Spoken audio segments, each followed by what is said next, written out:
Hey, we're doing, everybody. Welcome along to Paranormal Monkey Podcast. Good evening, everybody in the chat already.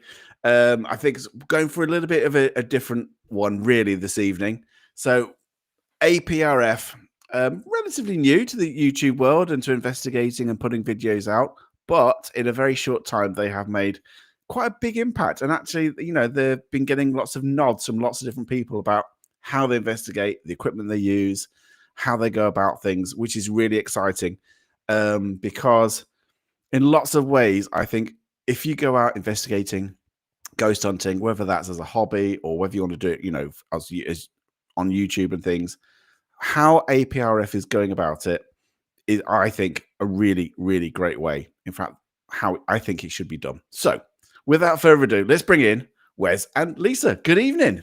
Hi. Yeah, Hi, really everyone. pleased to have you on.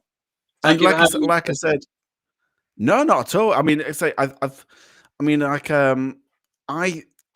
heard from the likes of so many people, you know, in the debunking circles and in the paranormal community already going, have you checked out APRF? I love, you know, how they go about things, doing things in a very scientific, methodical way, the equipment they use, how they go about it.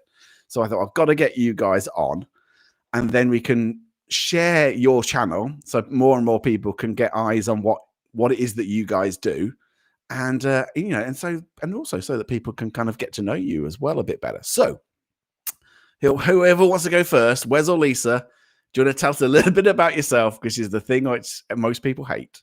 So just try and say a little bit about yourselves. Okay, where I start? Well, firstly, I'd just like to address the thing to us that they feel that the way we're approaching investigating is pioneering. But I have to say, it really isn't. We're not pioneering. No, I mean that. We're really not. A scientific approach has been taken by a good many people in the past. Lisa and I are standing on the shoulders of giants, really. When you think about people like Harry Price, Peter Underwood, William G. Roll. I mean, Harry Price, in the 1920s, I think he established the National Laboratory for Psychical Research in 1926. Yep, that's right. And then he was using barographs and thermographs to detect changes in air pressure and temperature, respectively. And today they're regarded as antique pieces. They're those little, the drums that have graph paper turning around. They're amazing. Yeah, but they were the data loggers of the day. Really not doing anything new. We don't feel. We're just hopefully building on the work of people in the past, who break ground in that area. And I really do look up to people like that. And I read books, a good many of their books, especially Peter Underwood, when I was growing up.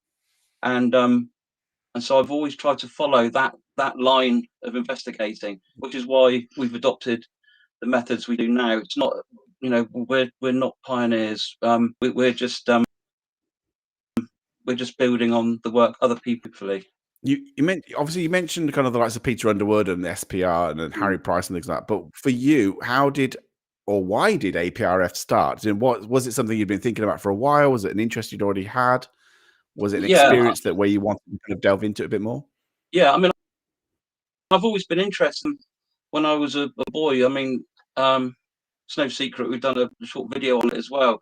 My mum and dad took me to the library when I was 5 years old. My first book was Little Red Riding Hood. I loved being scared, and so I used to read books on ghosts and the paranormal, that sort of thing. And then when I was 10 years old, a poltergeist outbreak occurred away from where I lived. And my parents let me spend the rest of the summer holidays that year. It was August 1981. And the poltergeist manifested itself in all the usual ways: temperature drops, crockery smashing, furniture being thrown, made all the front pages of the newspapers. And if you Google the Bournemouth poltergeist, there's a whole report there from the investigators of the SPR. Unfortunately, when they conducted their investigations, with many poltergeists ceased after about 10 days, I think it was, and there was nothing really there when they actually got there. But they provided a good report, and a chronological order of events is contained in that report. Absolutely, yeah, brilliant. How about yourself, Lisa? How did you get into this paranormal game? Just through Wes, really, so I could actually spend some time roped with him. into it.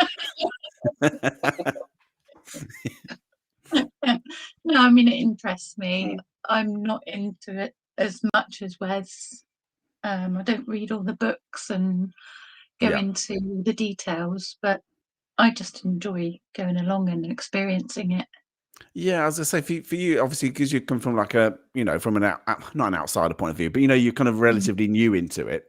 How have you found the whole thing? Because obviously, for some people, they think, well, you're following Wes. Is it the history side, or is it the paranormal you do actually enjoy, or is it the investigation side? What parts of it do you really like?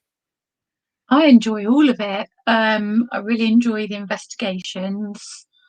It's quite exciting. I was really disappointed that I didn't find anything on my first investigation. Yeah, just finding out the history of places that we go to. Yeah. It's just really nice to do something as a couple and spend time just. Yeah, I get that. 'Cause, I mean, and I suppose, for like I say, we're going to delve into the kind of the how you go about things, and but do you think? I mean, before we do that, do you think generally mood is shifting? Because I do personally think that people, the general public, are becoming much more skeptical of paranormal TV for starters, and I think also we're becoming a little bit more impatient with YouTubers. And hence the rise of the debunkers and things like that. So where, in terms of the trends, do you see that there is more of a trend of people going towards, a more scientific way, or trying to rationalize experience rather than what we did have in the I past? think it's beginning to turn. Yeah, it's definitely beginning to turn. But I mean, as Harry Price himself once said, people want the bunk, they don't want the debunk. So I think there's always going to be people that just want that thrill of an investigation, and the drama of it, irrespective of whether there's any element of honesty involved. But I think there's more people now that are willing to watch something that's honest and watch it all the way through, if something doesn't happen, because then you can be assured, hopefully, that one day, if something does happen, that team of people, you can count on what they're telling you to be true. So for those who haven't, tuned into you or don't know about your channel or how you go about things, how would you describe the manner or the way in which you investigate? The way we go about things, there's definitely a structured approach, and the equipment we use, there's no intention or what's the word? The equipment we use won't detect anything paranormal. Yeah. What it does, it measures the environment, so that what we do is we time synchronize everything. So if we were fortunate enough to be able to capture, say, an apparition on camera, then we'd look at all of our data loggers at that precise time to see what other environmental factors are changing, to try and hopefully understand, is there a cause and effect thing going on? Does the emergence of paranormal activity affect the local environment, or is there a reciprocal thing happening? Which is why we also look into things like the geomagnetic situation, sunspot activity, because it's all relevant. So we want to look at everything in the round, measure as much as we can, so that hopefully at some point we can establish some kind of data. To date, we haven't been able to find anything. Yeah. I mean, so I was going to come on to that point, because obviously, in terms of how you set things up, I think is absolutely spot on, first of all, and I think you need to be applauded, because as much as you say, I think more teams do need to look into the likes of using data loggers, because vast majority don't, even though they probably should, they don't. And I think more teams need to, go things like you say, in a kind of more methodical way, and basically checking the environmental changes like you mentioned, and just being a bit more aware of their surroundings rather than walking around with a camera all the time. So do you think, as if you haven't, let's say, necessarily got anything much on your investigation so far, do you think it's that in some way you can affect the paranormal, or are you kind of, do you like to withdraw yourself from the environment and just let the data loggers do their thing? Previous occasion, yeah, definitely a bit of both. Because in previous locations, we've still been immersed, if you like, in the location itself while various things are going. But with the museum, that was slightly different. We were setting data loggers and then retrieved to not produce any sounds that could have been interpreted as something else. Because noise pollution, we found in all of the investigations so far, is by far the biggest problem we've encountered. Eliminating sounds. And when we go back through all of our audio and video, it's those sounds that you think, well, could that be something, or is that somebody out in the street walking past? Because some of the places we've been to are single pane windows, things like that. So you have to be extremely cautious with audio. Absolutely. And one thing we want to go talk a little bit about actually the equipment you use. So for those that are thinking, okay, I like how these guys are going about things, which piece of equipment, or what piece of equipment do you actually take with you on an investigation? If you're going somewhere you've never been before, how would you set it up and what would you take? I mean, everything. Kitchen sink. No, we have of equipment that record changes in air pressure, temperature, humidity, electromagnetic fields, electric fields, radio frequencies, infrasound. But we also have a few bits of equipment that encompass several of those things into one, so that if you're moving around throughout the night, you're not having to move 5 or 6 bits of equipment. You're just having to move one, and that's a lot more convenient at times. So yeah, we just use individual. We have got individual data loggers as well, and they're great because you keep them running. It's not a question of being lazy, we don't think, because if you're in an environment, you can be affecting it by creating noise and things like that. You know, if you do withdraw from it, that anything that goes on in that building, like the museum, there was nobody else whatsoever in the museum while we were out of it. We were fortunate enough to secure it for ourselves for the night. So any untoward sounds, had we captured them, would have been, would have presented themselves as something of great interest to us. Yeah, and the other thing that what I'm really interested in is what as well is the equipment that you use. It's most people might be there going, blimey, that sounds really expensive. All of these different things that you're trying to record, that must be a very, very expensive setup. But actually, quite a few things I've seen you can get quite relatively cheap. I think like whether that's industrial data loggers and things. Just want to say where you can actually get some of these things cheaply for those that are interested. Yeah, I mean, we would always recommend that people, where they can, not go for things that are being marketed as ghost hunting pieces of equipment, because they haven't been. Some of them are good, but the vast majority haven't been properly calibrated as an piece of equipment would. So, on just online, Amazon, eBay, you can get pieces of equipment that have been calibrated that will measure accurately changes in temperature, and you know that when you set that running and you put it in your computer to download your results, that's going to be an accurate representation of what was recorded during your investigation. Absolutely. And have you got I mean, that sounds ridiculous, but is it a case of, have you had any experiences where some piece of equipment has seemingly worked better than others, or is it a case of, well, when you've been doing your investigations, it's just a case of, well, actually, we haven't been getting much, but is there one piece of equipment that seems to have been affected more than others? No, I don't think so. No, because to date we haven't really found anything truly noteworthy. I mean, we had when was it? The temperature anomaly in the Black Swan in Devizes in Wiltshire.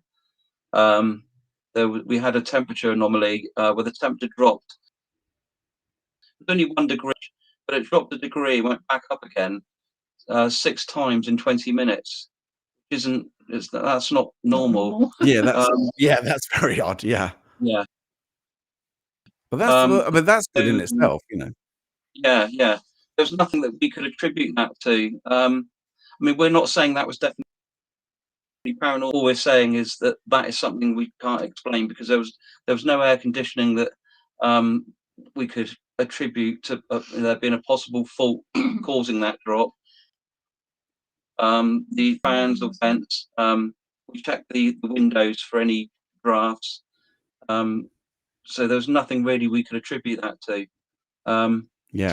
But on its own, and this is the thing as well, sometimes you need more than one thing happening to be able to, I think, make any bold claims. Things like that, in and of themselves, you can't.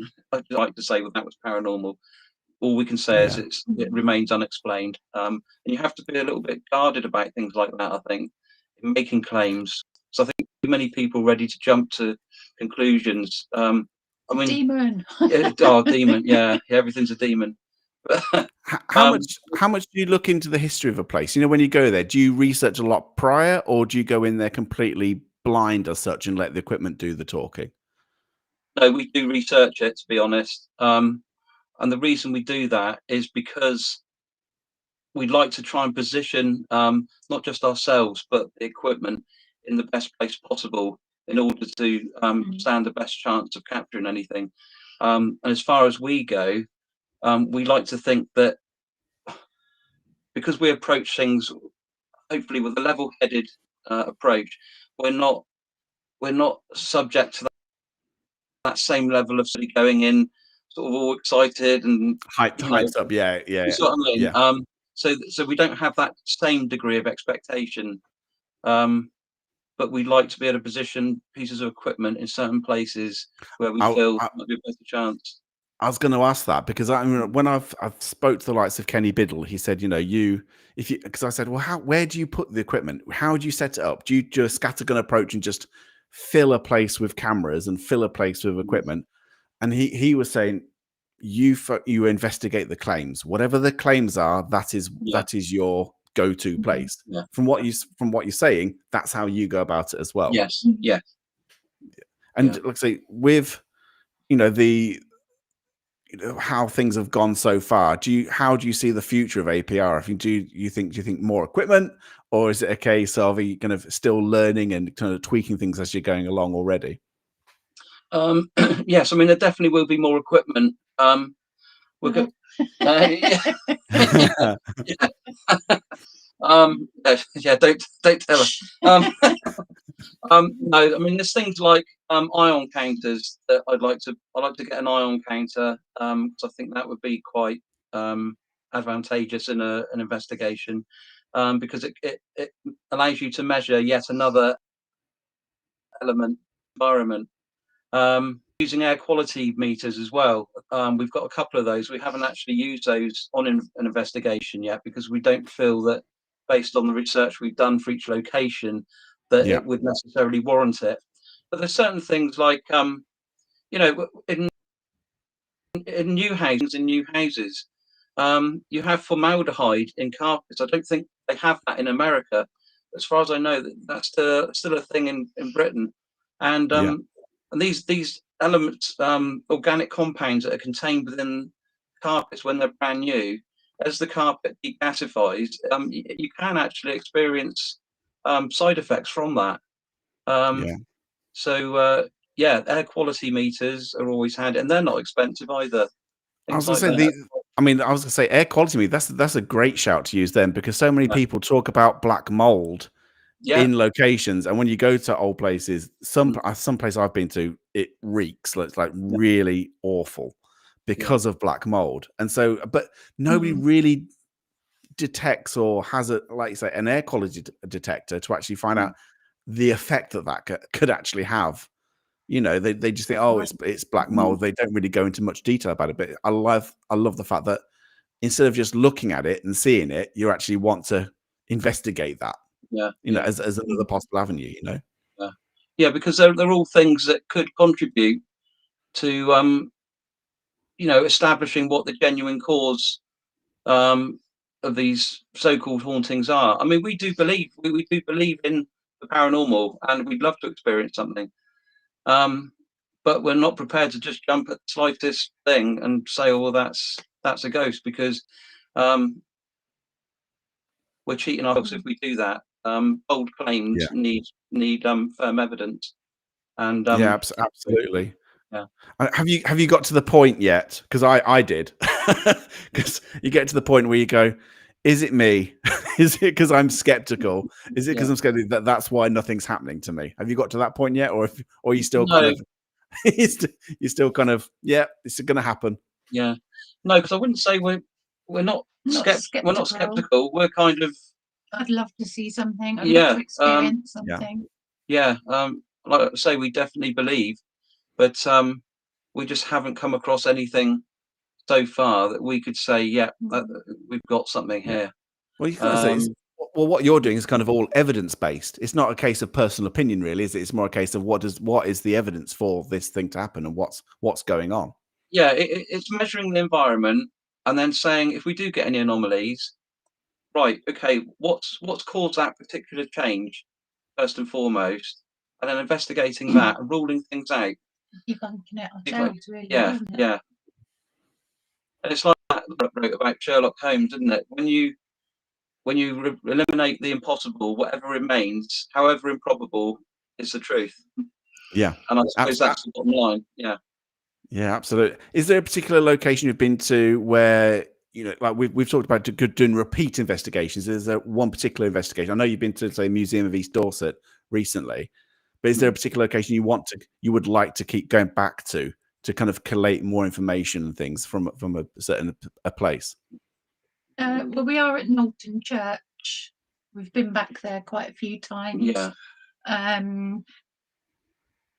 And taken lots of readings every month, Yeah. haven't we? Yeah.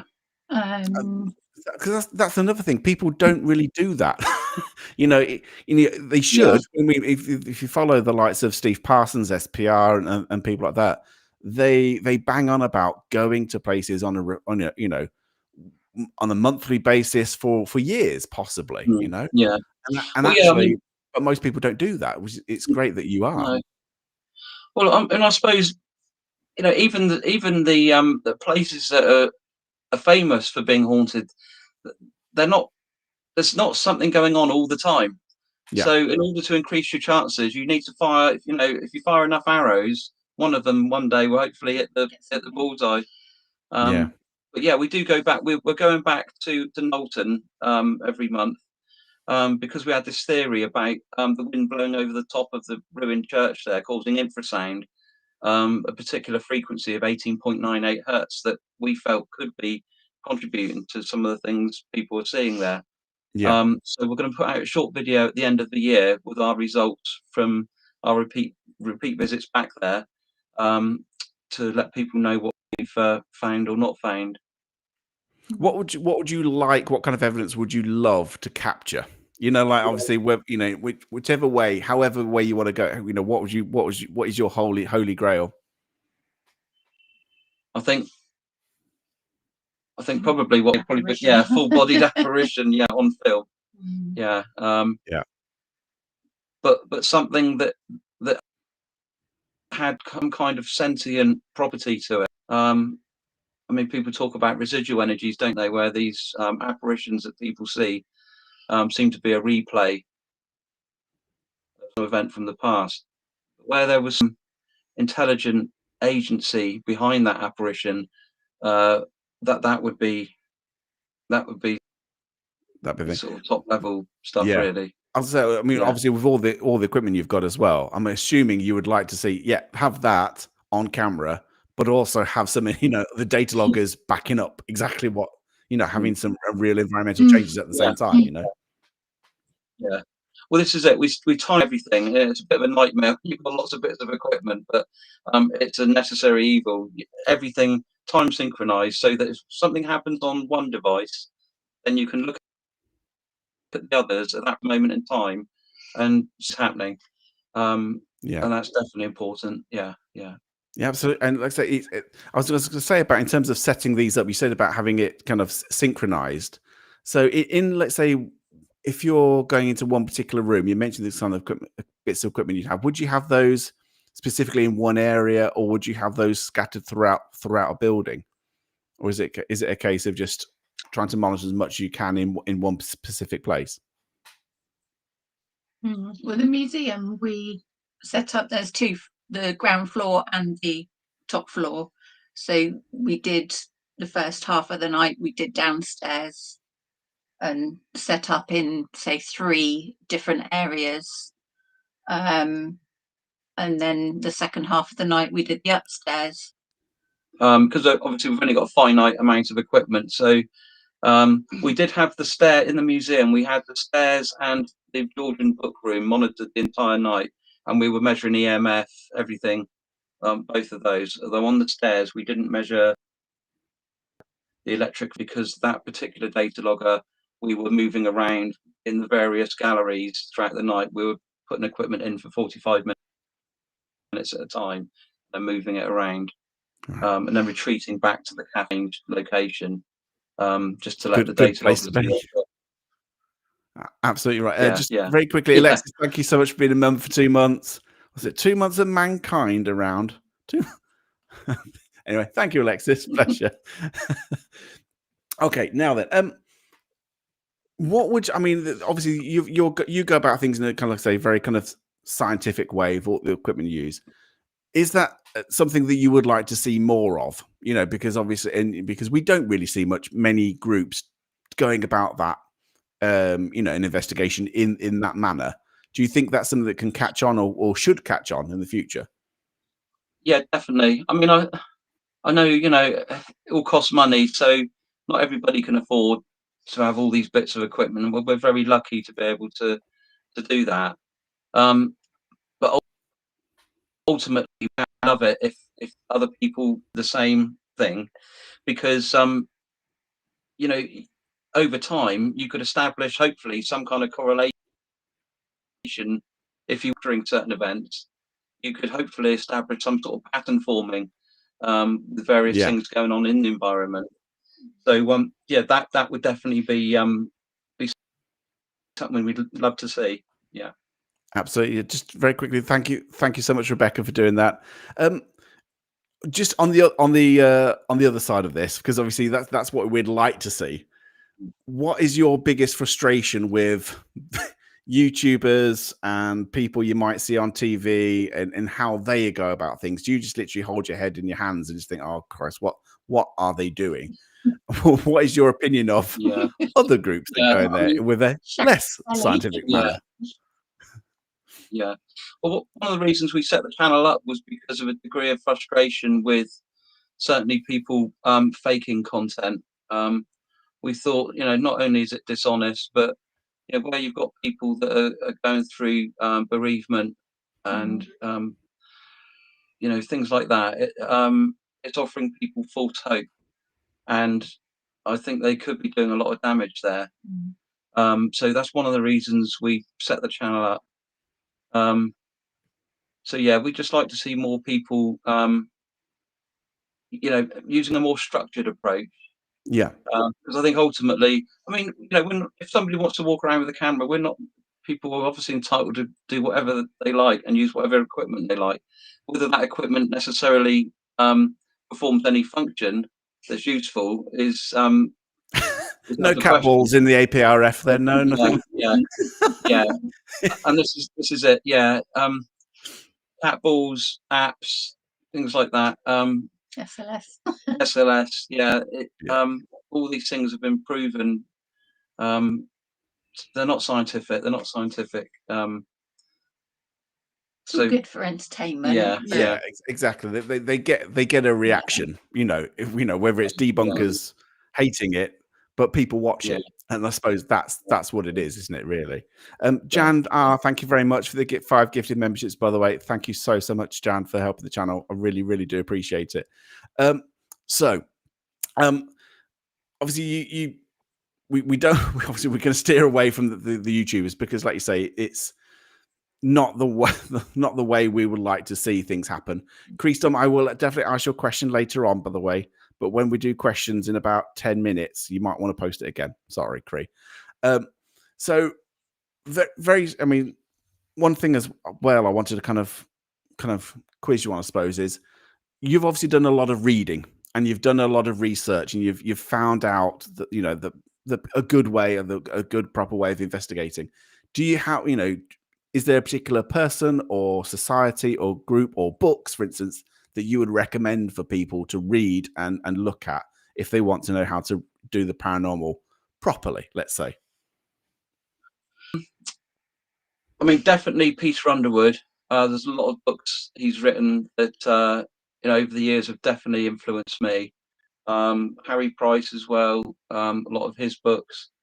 There's a guy called David Rowntree who's written a book. I think it's called Paranormal Technology. I've got it here.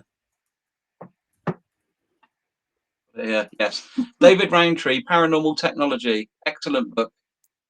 Really good. Fabulous. And he also gives some good advice on techniques on how to use equipment as well. So excellent. Yeah, recommend him. Yeah, you strike me as somebody who's kind of well read, let's put it that way, in terms of how to investigate the paranormal and kind of loving it. He's got a library. I've got over 200 books on. Yeah, I mean, because I've been interested in it since I was a boy. I've always read about it. I've always been looking for because I'm quite a bit OCD-ish, aren't I? Everything has to be just right. So I've always searched for that. Yeah, everything. I like everything to have its place. So to have that structure is very important for me. So I've always sort of searched, if you like, for a good approach.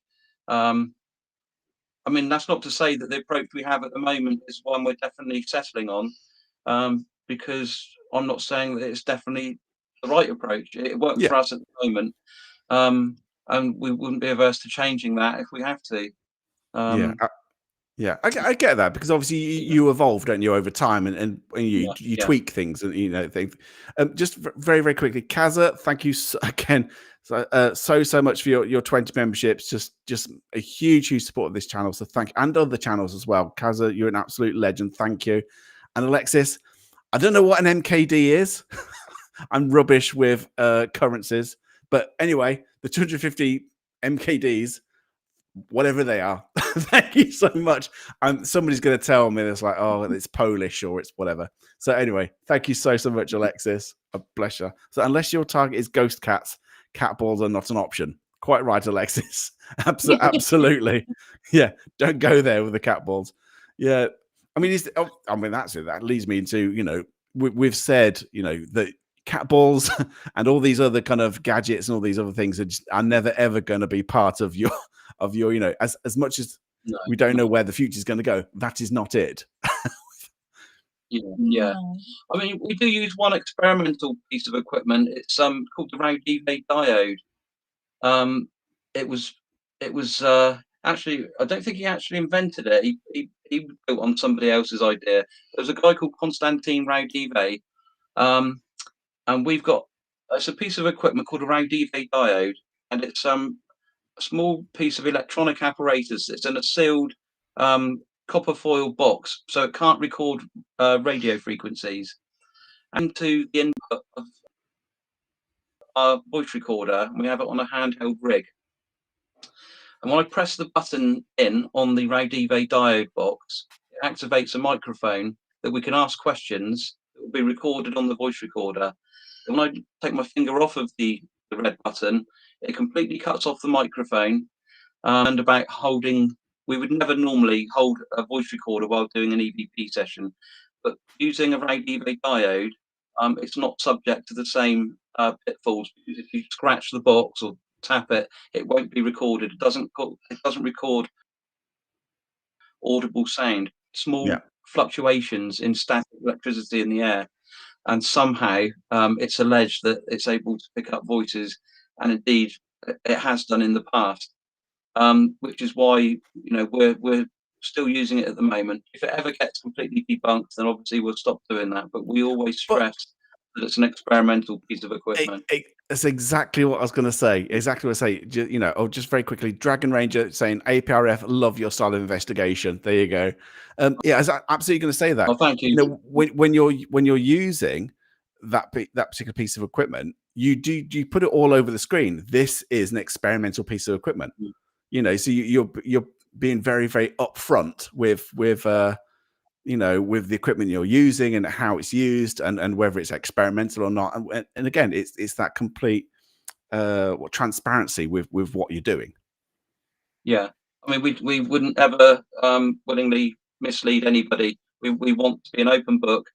We want our investigations to be 100% honest, and we want people, when they watch them, to know that we don't have to worry about these guys faking anything. If we don't find anything, then that's exactly what we'll report. It's frustrating as hell for us to do that, because we want to find something. The amount of effort that goes into researching, quite often paying for a location, sometimes hours that go into editing. Getting all the information off the data loggers, compiling it into some sort of order that people might find enjoyable. We'd love to be able to report something, but that's people would see. Exactly. I mean, it's the kind of thing where, like I say, when I did the investigation way back when, it was always the thing where we got nothing, and we was almost apologetic for it, where they're going, really sorry, guys, it's an interesting night, blah, blah, blah, but yet again, there's nothing here. Right? And it became almost a running joke, because we'd go to all these places and nothing would happen, or if anything did happen, we very quickly realized it was a natural phenomena, or it was a creaky floorboard, or it was completely environmental thing. And there's always that thing of, this is just, why are people watching us? because they're going, we are giving you nothing. Yeah.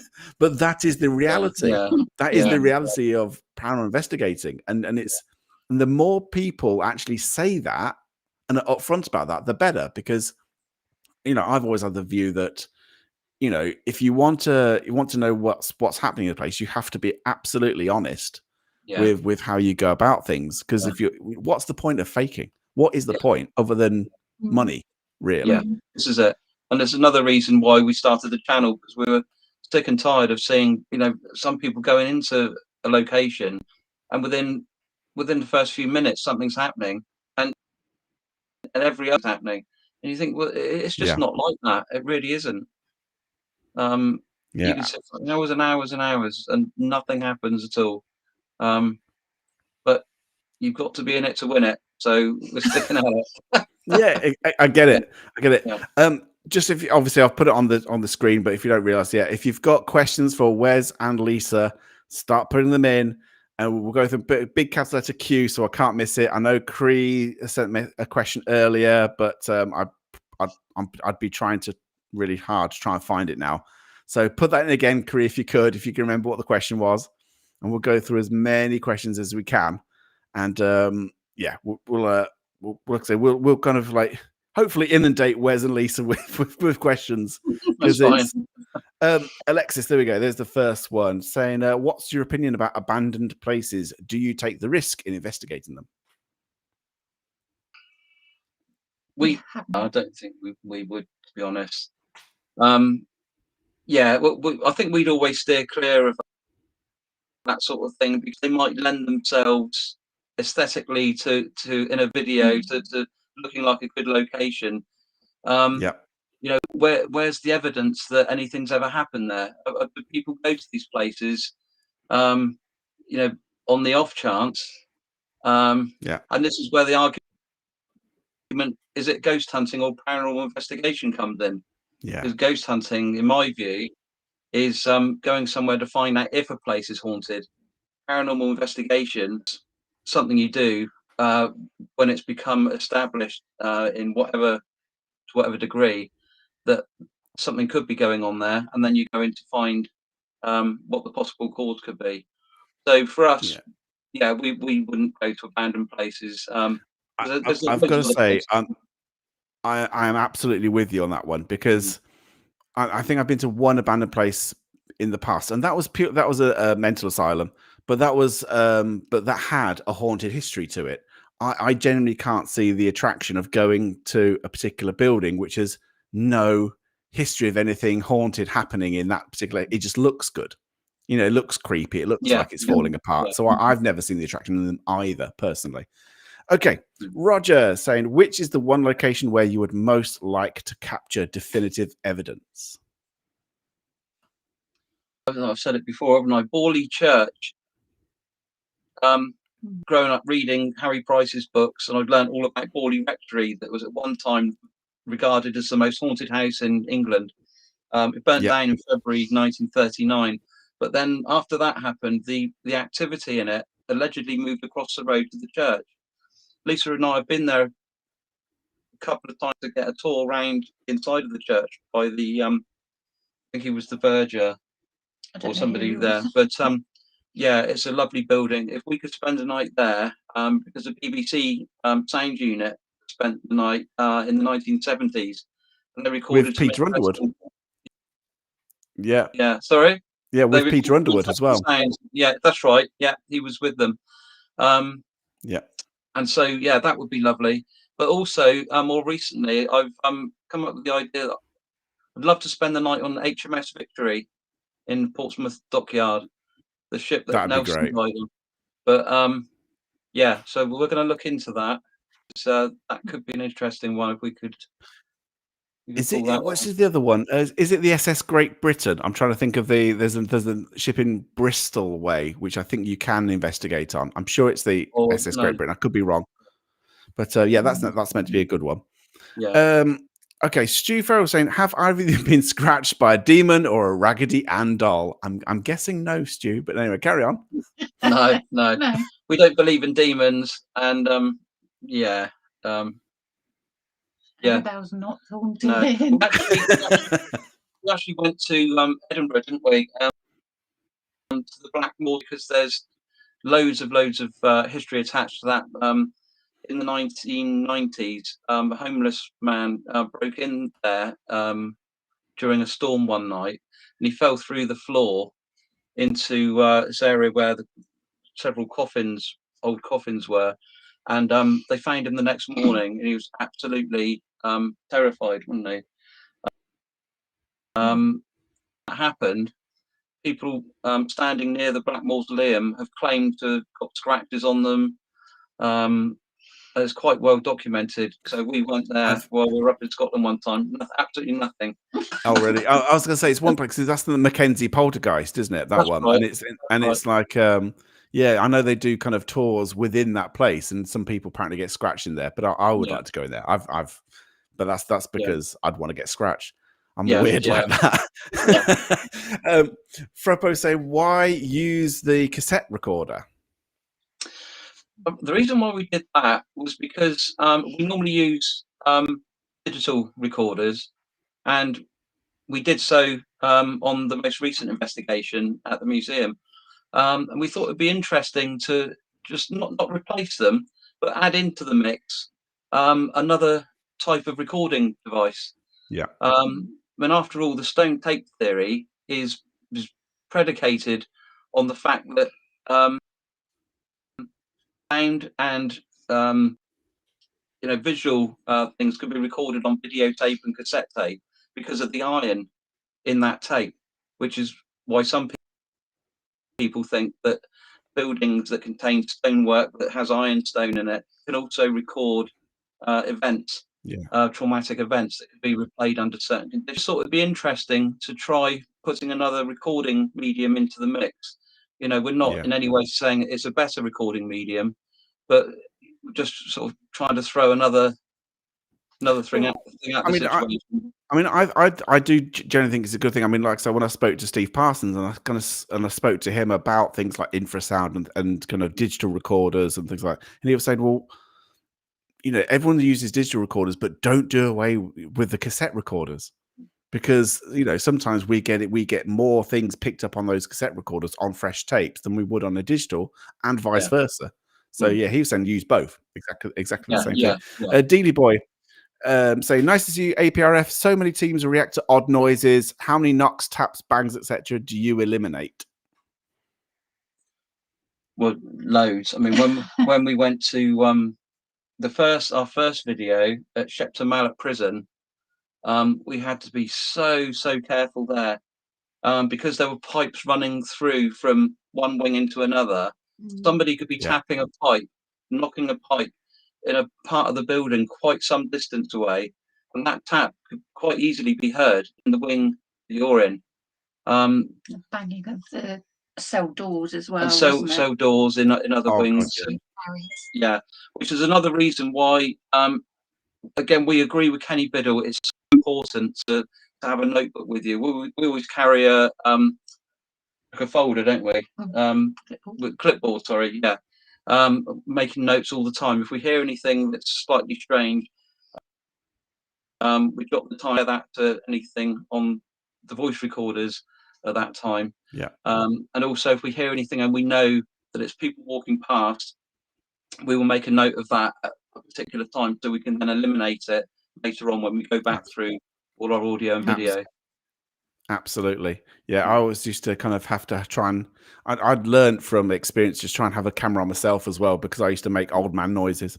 Anyway. I think it was a demon. Right. Cree Storm is saying Seg always talks about using powder to see footsteps. Is this something that you would do? Powder. Harry Price. It's not a new thing. Harry Price used that. He used to use talcum powder. He used mercury, a dish of mercury, to test for vibrations. When you could see ripples in it if there was any vibrations present in the room.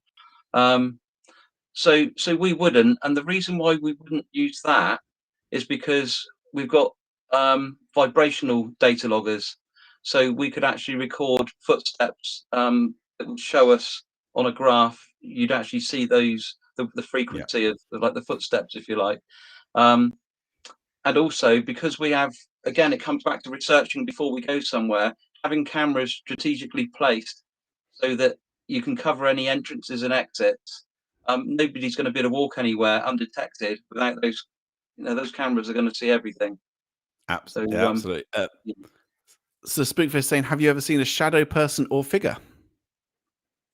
No. It's interesting, isn't it? That Normally, Spookfest. Yeah, shadow figures. Nobody used to see them decades ago, did they? They seem to be quite a relative. What that's all about, really. Because I'm not saying people haven't seen them, but in the 70s, 80s, were people seeing that sort of thing then? They do seem to be quite a modern. Yeah. I won't say construct. No, but it's similar. But certainly. Yeah, exactly. It's a little bit like Slender Man and things. It's almost become this kind of popular myth, isn't it? There we go. This might be a quick one. The old Folly Bears saying, "Do you think the Conjuring House is real?" I thought a lot of these things. Money making things. Yeah. And over time, tales get told that are added to,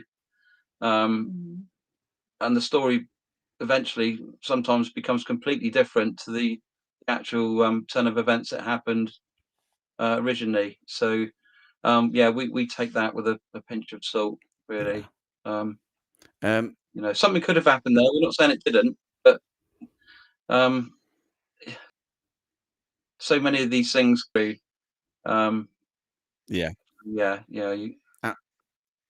Absolutely. Right. Dragon Range saying the diode experimental mic. Sorry, would butcher the spelling. He says, is there a way you could put the button on a remote wire so you could put it onto a tripod? No. The way it works, if the button is actually on the box, the diode is contained within a box with a little microphone on it and a button. So even if we put the voice recorder plugged onto a tripod, you still have to hold the box. Press the button. And as I said, if you tap that box, when you release the button, so it's recording through the diode, it's not recording sound. You can talk and it won't pick anything up because it's not recording audible sound. You could tap on that box and it won't pick anything up whatsoever. So as I tried to explain before, this device is not subject to the same pitfalls that would befall somebody if they were trying to handhold a voice recorder. Because as with the DR60, we all know what happens, with that. People. Oh yeah, let's not go there. You're right. But the RAD-EVA diode is not subject to that same pitfall. Yeah, absolutely. Right. Snappy saying, is it better to, well, I think we answered this earlier. Is it better not to know anything about a place, so no preconceptions? I think you were saying it's you prefer to actually research the place so you know where to target your kind of equipment and things, didn't you?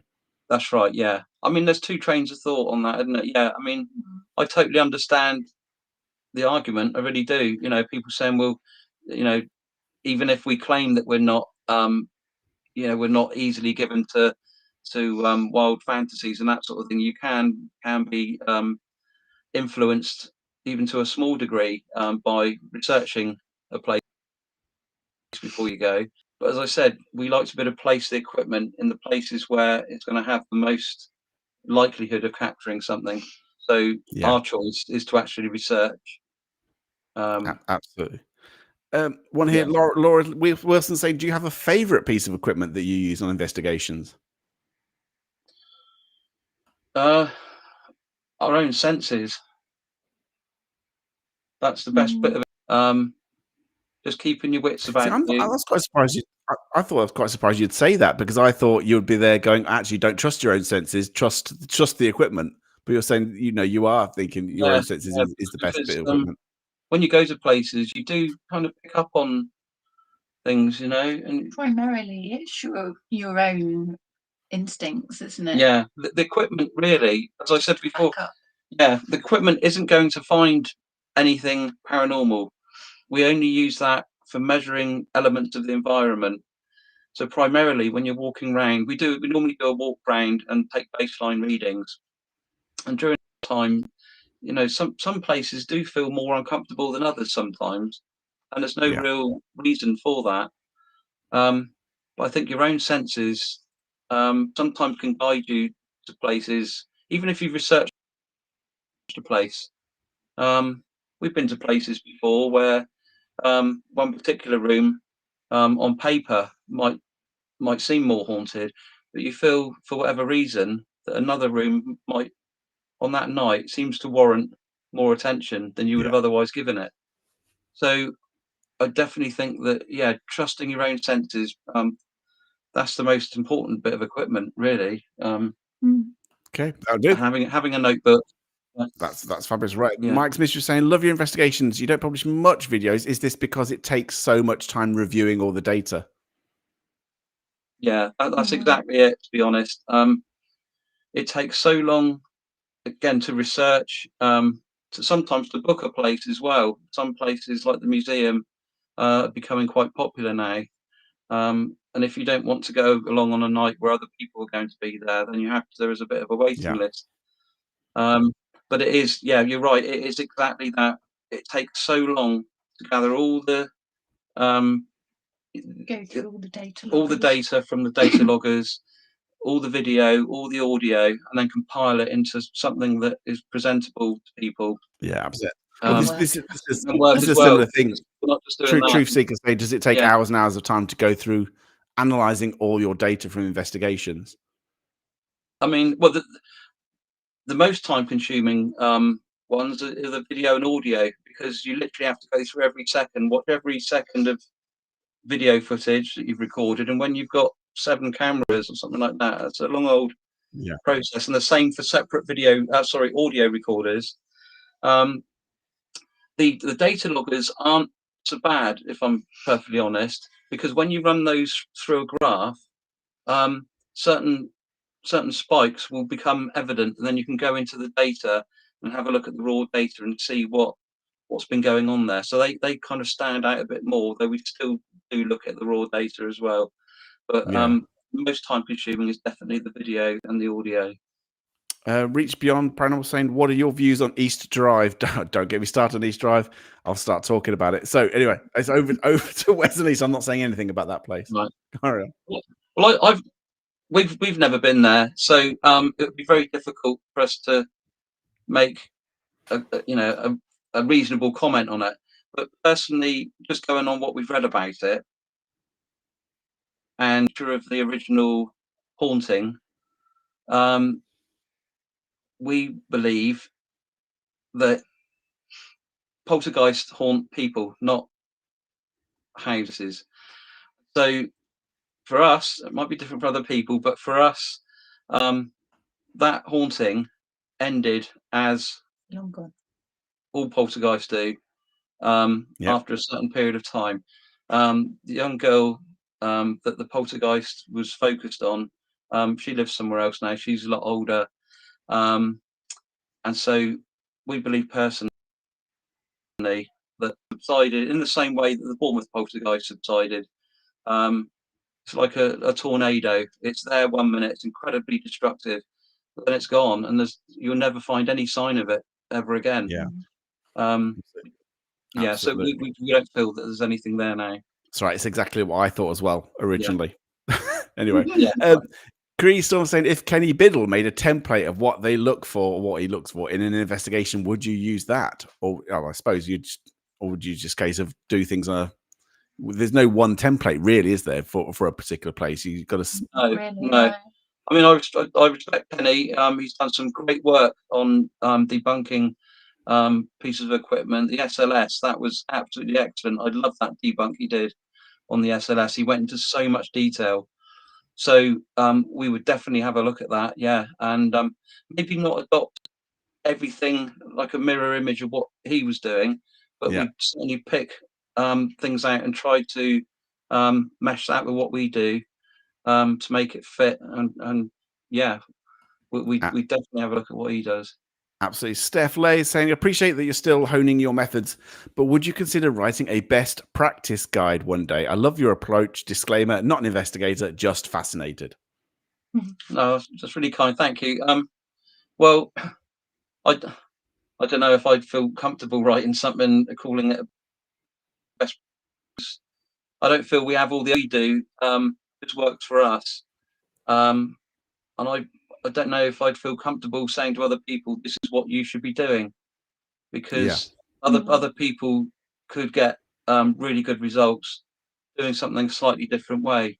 I think there's definitely certain bits of equipment people should avoid, but in terms of how you do an investigation, I mean, there are definitely certain things like not contaminating the area by being in it for too long with the data loggers, so that you could be producing false positives with audio, maybe even video. But in terms of best practice, I don't know. Yeah, I'd rather leave that to somebody that was a proper scientist, I think, because as much as what we do works for us, it just Yeah. wouldn't be right for us to I impose that on suppose. anybody else. Yeah, I get that. Okay. So Pump's saying, would you collaborate with others? And if so, who? Yeah, we'd love to. Yes, Pom. Yeah, no, we'd love to work with Baltic paranormal investigators. They're absolutely great. They're honest. They've got a great sense of humour. And like us, they're frustrated because they don't get much, if anything, do they? But they keep going, and yeah, I'd love that. So yeah, we have talked about it. That one day there will be a collaboration, hopefully, with them. Yeah. Yeah. I'll do a last couple of questions. We're saying Nigel was saying bits of equipment you should avoid. And we mentioned a couple earlier, but bits of equipment you should avoid. Anybody else thinking spirit box? So yeah, is the equipment that you wouldn't touch with a barge pole, basically? Yeah. Yeah. Obviously, cat balls, apps, SLS. The spirit box, we have actually used that in the past, but we used it when we used it. We did the SDS method, but what we did is we actually plugged the radio into a voice record directly into a voice recorder, so that we were later able to any words that Lisa claimed she heard, we were then able to replay those using that, simply because on one occasion there was a very weak radio signal, and on that occasion it produced the sound of water, didn't it? And it was for all the world like the sound of water.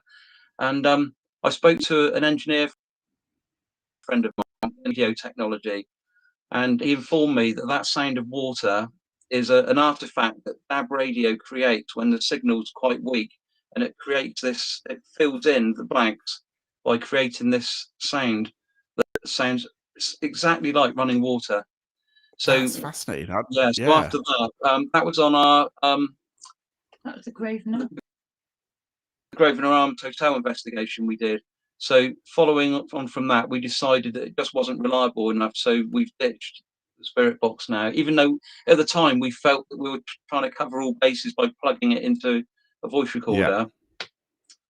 We were able to analyze the sound afterwards. So, we thought that at least any words Lisa was saying or claiming she was hearing in the SDS method, we were at least able to back up that she heard. This is what she said. And other people could have interpreted it differently, maybe. But yeah, we decided it's just not scientific enough now. So yeah. Stu Farrell saying, are you interested in or would like to investigate any other areas of the paranormal? Yeah, I'm really into or interested in alien big cats. I find that absolutely fascinating, and we've heard quite a few stories in recent years in Dorset where we are. So yeah, I'd love to do an investigation on that at some point. Alien big cats, because yeah. No, they're definitely out there. Around Dartmoor. Got to go around that way. Yeah. I do wonder if they were actually in existence, hundreds of years ago, even. There was some kind of species that had avoided detection. Were these big cats actually the forerunners of big black shark? People Yeah. seeing large cats so large that they interpreted them as dogs. I do wonder whether, Black Chuck, don't know. Yeah, I mean, Yeah. it's like a while back. I went to Cannock Chase, and Cannock Chase has got lots of kind of. Was with a historian who'd witnessed a panther Yeah. at Cannock Chase, and we went there late at night. Can't see anything, and actually, it's really quite scary because Yeah. you're thinking if it's there is absolutely no way we would see it, but it's probably watching us the entire time, and it's like this is not a good. What are we doing? What are we doing? There's also a werewolf there, isn't there? And a pig man. Oh yeah. All the stories there. That's why we went basically because it was mental. Right. Yeah. Right. I'm just going to start wrapping up. Just to thank my mods all the way through this stream. They've been putting the links in for your YouTube channel. Hopefully now we can get some more people going to your channel to check out how APRF actually do these things. How they go about it, how they set things up, the kind of equipment they use, the data, the analysis, everything they've worked so hard putting in. Please, if you're watching this and they're kind of remotely interested in how they APRF do it, go over to their channel. The link has been, like I say, it's been flooding the chat. Go in there, go and find them, and show them some love and some support, and subscribe to APRF, please. And say, thank you. Appreciate that. Thank you.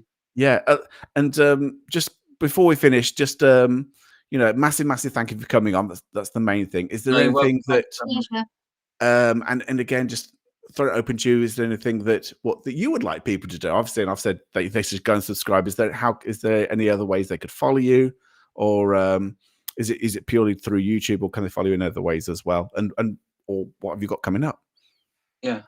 We don't have any other channels, to be honest. No. We've got an email. There's an email, aprfinquiries@gmail.com. If anybody's ever got any questions or anything they'd like to discuss with us, and you don't want to do it through the comment section, the email's actually on our homepage, on the channel. Lisa's got a Facebook. I've got a personal Facebook page. You can find me on there. I'm on Children of the Crow Facebook group as well. Crow loves you guys. Crow absolutely loves you. Yeah, we love Crow. He's brilliant. Yeah. Yeah, he does absolutely, and quite right. To be honest, quite rightly. And I think that the message needs to go out there that if you want to do things in the right framework, not copying what you guys do, but going about things in the right way, that they should really look at the kind of the likes of your channel by seeing how to go about it in a more methodical, scientific way. Because I think that is the future, and I do genuinely think this is the future of paranormal investigating. How it should be done. Whether that actually happens or not is a whole other matter. But yeah, I would love more teams like yourself and coming out of the woodwork and doing things with more and more equipment. So yeah, please do follow them, because it could give you a little guideline as to kind of how to go about investigating. So yeah, thank you again for coming on. Wes, Lisa, you've been absolutely wonderful tonight. Thank you so much. There you go. Links are in the chat again for you guys. And yeah, thank you so much. And yeah, hopefully I'll speak to you again soon. And whether it's in a live chat, whether it's on there. Yeah, no problem. Right, thanks, guys. And like I say, enjoy the rest of the night, won't you? I want to keep you too much longer. Bye. All right, cheers. Bye. Right, thank you so much, everybody, for joining us this evening. Like I say, I hope you do all the donations and the like I said, the memberships. Thank you so much. I hope you enjoyed that, speaking to Wes and Lisa. Just to let you know, I will have a Chimps Tea Party on this Thursday, and next week I have got Dr. Kate Cherrell, who we've had on before, and she's an absolute expert in spiritualism, seances, and things like that. And I think we're going to be talking about celebrity seances. So she's a great speaker. She's incredibly knowledgeable. That's who we've got on next Monday. Phew, right, we're all done. Yeah, so join me on Thursday. I don't know what we'll be talking about yet. I'll think of something good. But yeah, thank you to everybody in the chat. Like I hope you've enjoyed that. Please, if you're not already subscribed to this channel, if you've enjoyed this, please please subscribe, please share this around. It really does help massively if you can do that. And yeah, I shall see you on Thursday. All right. Thank you, guys. And like I say, enjoy the rest of your evening, and I shall speak to you very soon. All right, good night.